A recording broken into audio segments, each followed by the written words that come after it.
පෙම්බර දෝනී පින්සර දේවී උන්සඳ මෙන් රූ සිරියාවී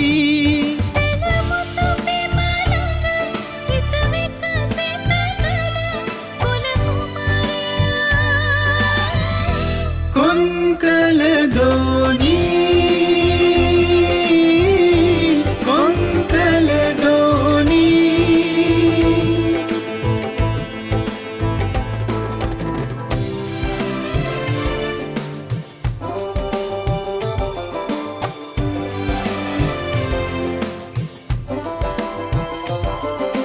නියං සමේ ගිනි දෙවෙන පොළොවට සිහිල සෙදූ නිලිවැස්ස මෙනී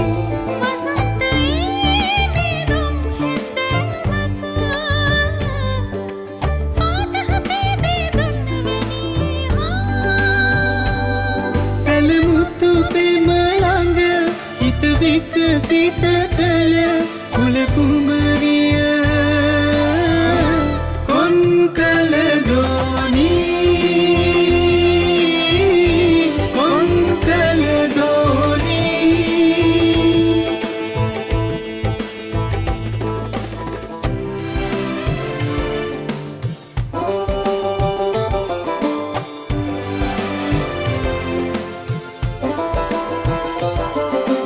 කලලක වුව සුපිපෙන නිල් ඉඳුවර රුව විහිදා විල්දියෙන් නැගේ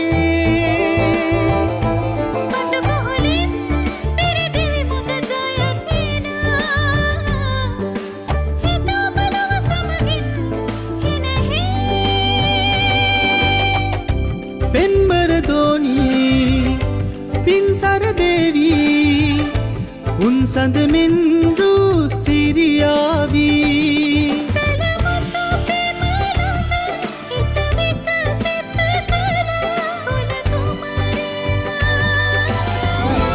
කොන්කල දෝනී කොන්කල දෝනී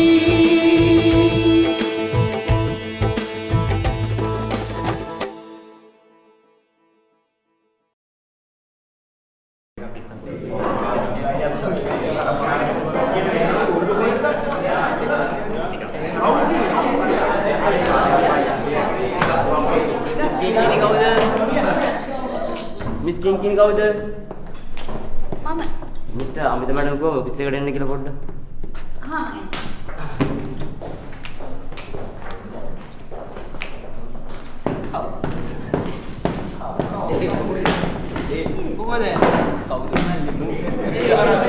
මේ සල් දැන් ආමන්ත සර් කිංකිනිගේ අයියා. එතකොට අමිත මැඩම්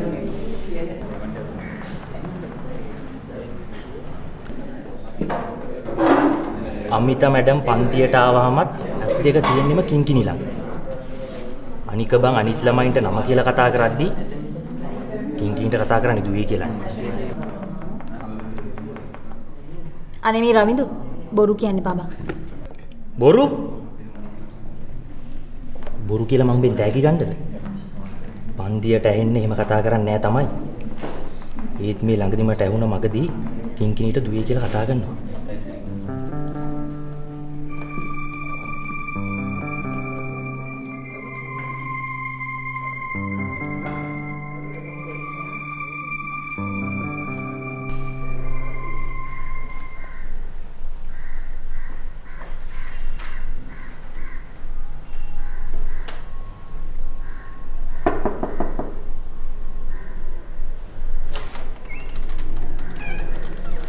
Excuse me, madam. මොකද මේ? ලෙක්චර්ස් නැද්ද?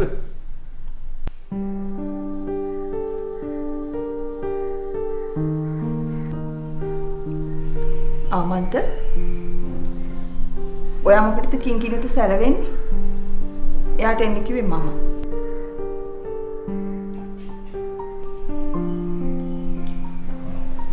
Sorry madam. හැබැයි ඉතින් ඒ කොහොම වෙතත් එයාට සැරවෙන්න මට අයිතියක් තියෙනවා. මොකද මේ මගේ කසින් සිස්ටර්නේ.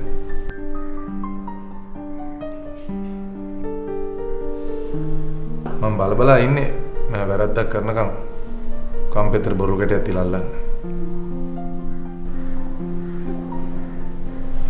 එන්න දුව.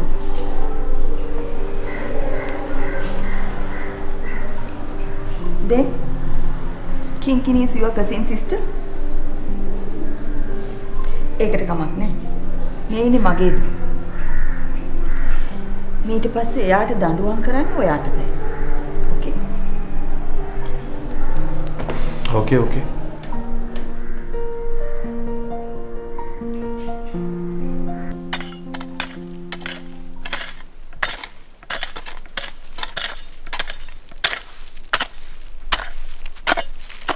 අයිසේ අපි මාත්‍යෝ මේ ඊට පස්සේ හේරත් මුදලාලයි ගෙවල් පැත්තෙන් මොකද ආරංචියක් එහෙම නැද්ද? අපි මහත්තයෝ අපිට හුඟා දේවල් බොහෝම ඉක්මනට අමතක වෙනවයි කියලා කතාවක් තියෙනවනේ. අපට අමතකයි. හැබැයි මහත්තයාට මතකයි. මහත්තයා අහන්නේ අර ගොබිල ගැනනේ. අයිසේ ඊට පස්සේ කවුරුත් මේ පළාතේ ඇවිල්ලා කිංකිණි පුංචි නෝනා ගැන මොකුත් ආරංචි කරලා හැම නෑ නේද? ලෝරන්ස් මහත්තයාට විශ්වාසයිනේ. අර වතාවක් ලෝරන්ස් මහත්තයා එක්කම ඔය ගොබිලා ආවා කියලා මම මහත්තයාට කිව්වනේ. ඊට පස්සේ පීටර් අයියා ආයි මාව මුණ ගැහෙන්න ආවේ නෑ. ඇයි ආවේ නැත්තේ? අලුත් ආරංචියක් නැති හින්දා.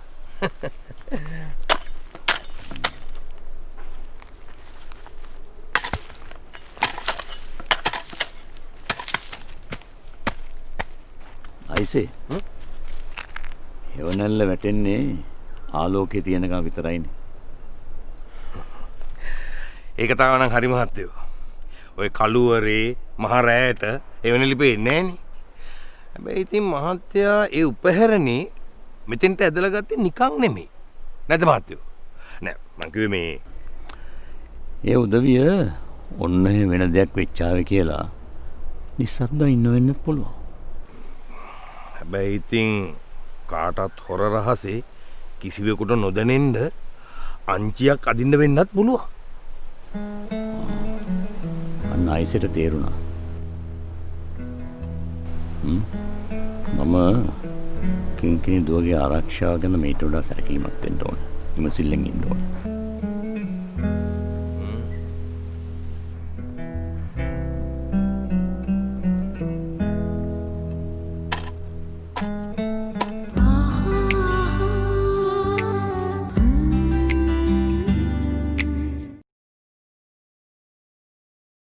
කොන්කල දෝනි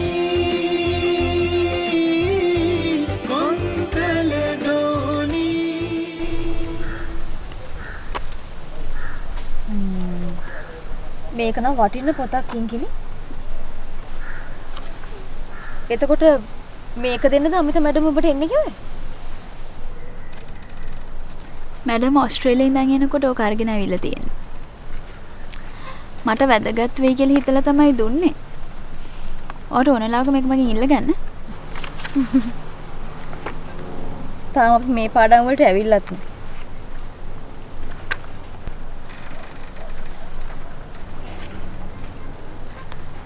කිංකිණි. අමිත මැඩම් මුමට ලං වෙලා ඉන්නේ ගැන අපේ සමහර උන්ට ප්‍රශ්නයක්. හුඟක් අයට තමන්ගේ දේවල් හොයනවට වැඩිය හොයන්නේ අනුන්ගේ දේවල්නේ නේ. ඒක නම් ඇත්ත. උඹ හිතන්නේත් ඒක සංසාරගත පුරුද්දක් කියලා?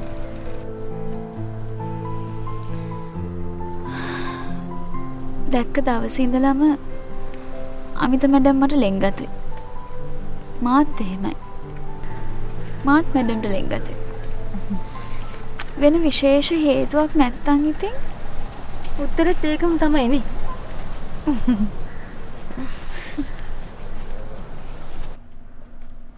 අපි ඔය ළමයට කිසි දෙයක් හංගන්නේ නැහැ. මොකද හැංගෝ කියලා කිසිම පළක් නැහැ. කිංකිණිගේ අම්මා තාත්තා කවුද කියලා හරියටම දන්නේ සුරවි. දැන් ඉතින් කිංකිණි හොයනවා මිසක් කිංකිණිගේ දෙමාපියෝ හොයලා වැඩක් නැහැ නේ. හා? කිංකිණික තාත්තා සුරවීර අංකල් නා. ඔව් සුරවීරම නැතින් මං හිතුවේ ඔව් මං හිතුවේ එතකොට කරුණු කාරණා පැහැදිලි කරලා දීලා කිංකිණි හොයලා දෙන්න කියන්නේ නේ.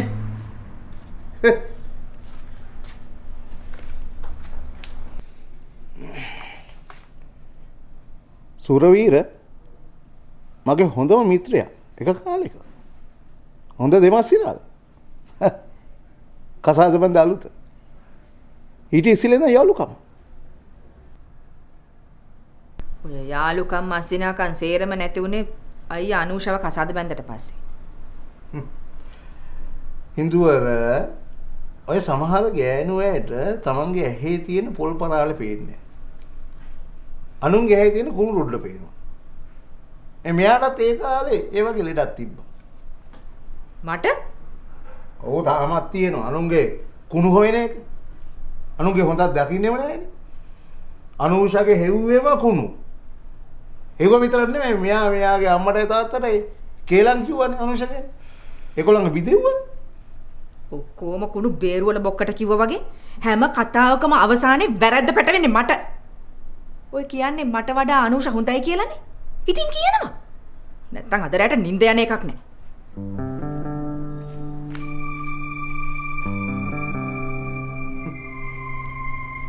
ඉන්දුවරට දැන් හොඳට තේරුණා නේද? සුරවීරලා අපෙන් ඈත් වෙන්න හේතුව.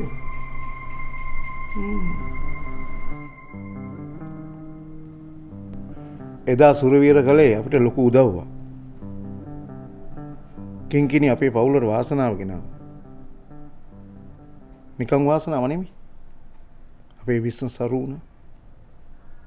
ඕන්නම් නන්දිතා මාස 7-8ක් කිංකිණිව උකුලේ තියාගෙන නලවන්නේ. දරුවෝ නැති අපිට දරුවෙක්ගේ වාසනාව ලැබුණා. ඒ තිසුරි.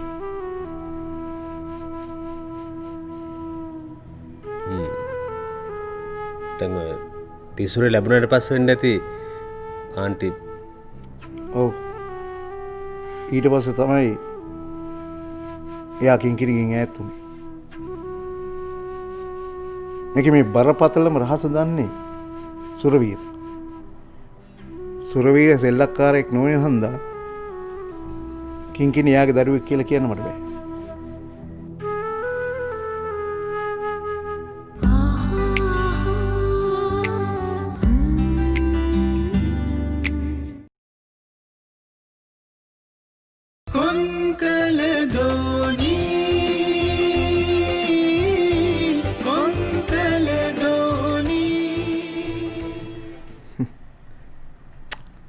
සමහරවිට ඉතින් එයා රහස් රකින්නවලු. ඒකේ වෙන්නත් පුළුවන්. මොකද මිනිහා එක වචන මිනිහා.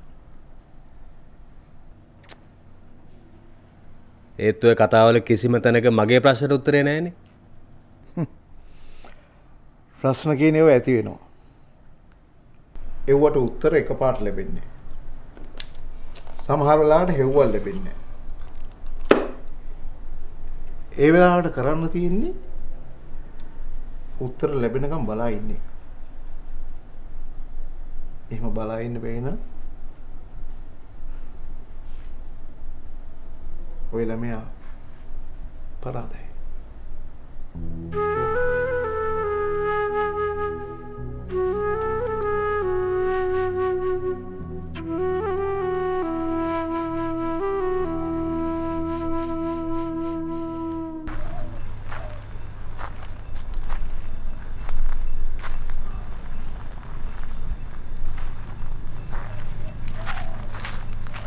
Tenang ke sana itu.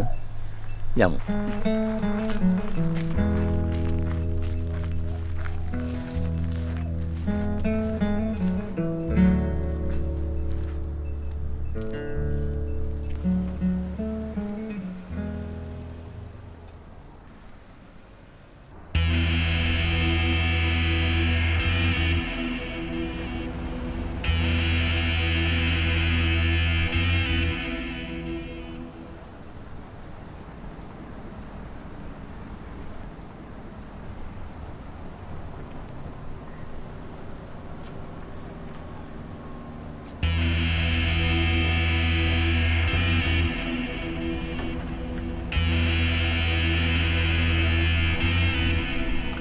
අර මනුස්සයාගේ මෝටර් බයික් එකේ මොකක් හරි ආබාධයක් වගේනේ.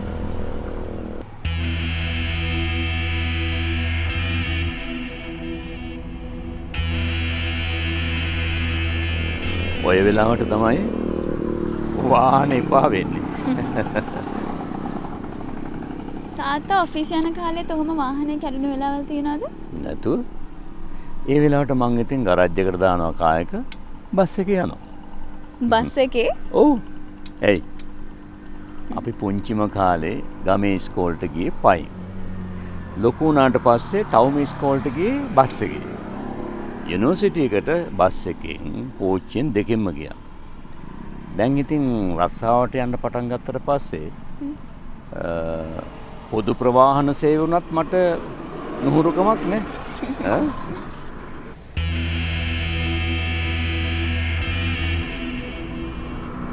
වෑනි කෙනා තාත්තා?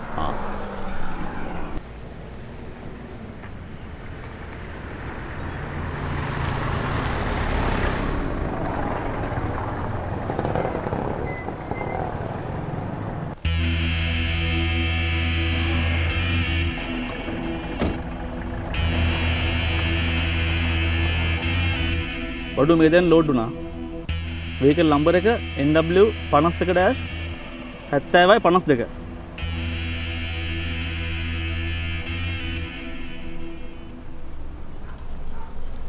මහත්තයාට මොකක් හරි උදව්වක් ඕනේද?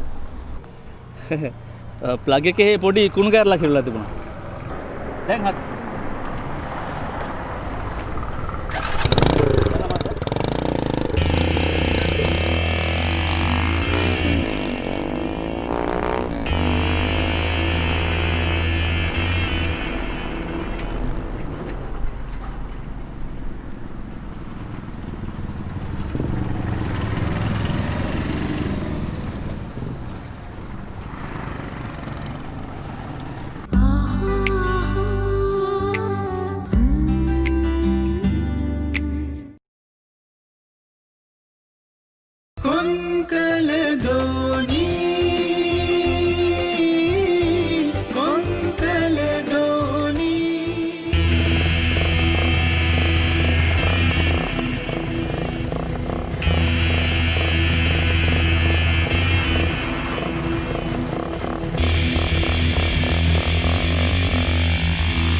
පුතාද ප්‍රමාදයි වගේ. ඔව් තාත්තේ. මාද ගියේ පොඩ්ඩක් ලේට් වෙලා. ඒ කියන්නේ අද යන්න අවශ්‍යතාවයක් නැද්ද? අද ඇකඩමි යන්න ඕන වෙන්නේ නැහැ තාත්තේ. අද මට ලෙක්චර්ස් නැහැ. දවල් වෙන ගිහලා දනුකම මීට් වෙනවා. දැන් කවදද පුතාලගේ ඔෆිස් එක පටන් ගන්නේ? තව මාසයක් විතරයි තාත්තේ. වැඩක් පටන් ගන්න එක හිතන තරම් ලේසි නෑ. ඇත්ත. අමාරුයි තමයි. ඒත් කොහොම හරි කෙරෙන්නත් ඕනේ. ආරම්භයේදී පවත්වාගෙන යෑම පහසු වුණත් දැන් හිතනවට වඩා අමාරු වෙන්නත් පුළුවන්.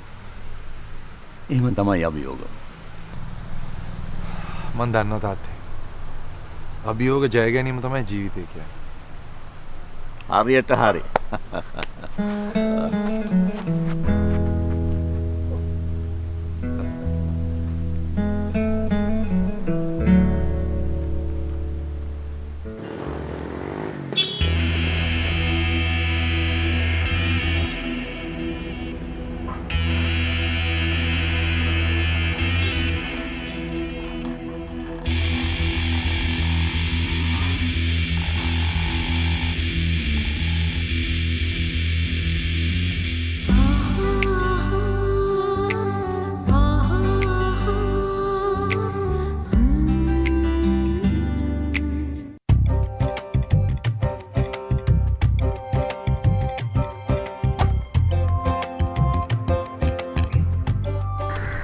මං කියන දේ ආගෙන හිටියාම හොඳටම ඇති. මොකද කිව්වේ? මෙච්චර කල් ඔයා වැඩ කරේ මං වාගේ හස්බන්ඩ් කියලා හිතාගෙනද? මං එදා වගේම අදත් ඔයාගේ කඳුළු පිය දාන්න කැමතියි.